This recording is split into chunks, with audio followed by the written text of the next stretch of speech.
September 29. அதிதூதர்கள் புனித Michael, Gabriel, Rafale.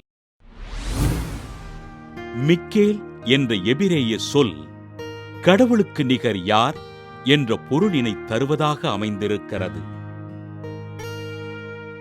அலகைக்கு எதிராக போரிடுபவராகவும் விசுவாசிகளின் ஆன்மாவை தீய சக்திகளிடமிருந்து காப்பவராகவும், பழைய ஏற்பாட்டில் யூதர்களுக்கும் புதிய ஏற்பாட்டில் கிறிஸ்தவர்களுக்கும் பாதுகாவலராகவும், இறந்தவர்களின் ஆன்மாவை இறுதி தீர்வைக்கு உட்படுத்துகிறவராகவும் புனித மிக்கேல் அதிதூதர் தன் பணிகளை செய்கின்றார்.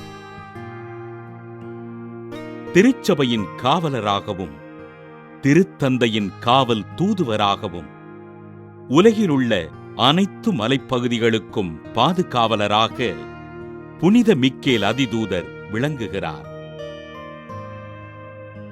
கபிரியேல் என்ற சொல் எபிரேய மொழியில் கடவுளின் ஆற்றல் என்று பொருள் தருகின்றது.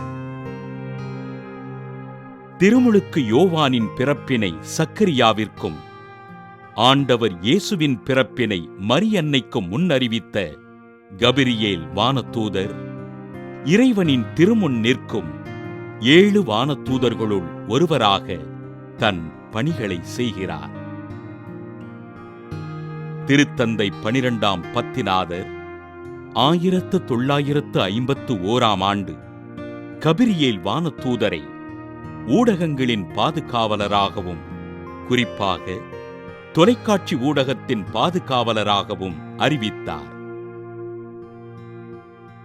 ரபேல் என்ற எபிரேய சொல் கடவுள் குணமளிக்கிறார் என்ற பொருளினை தருவதாக அமைந்திருக்கிறது.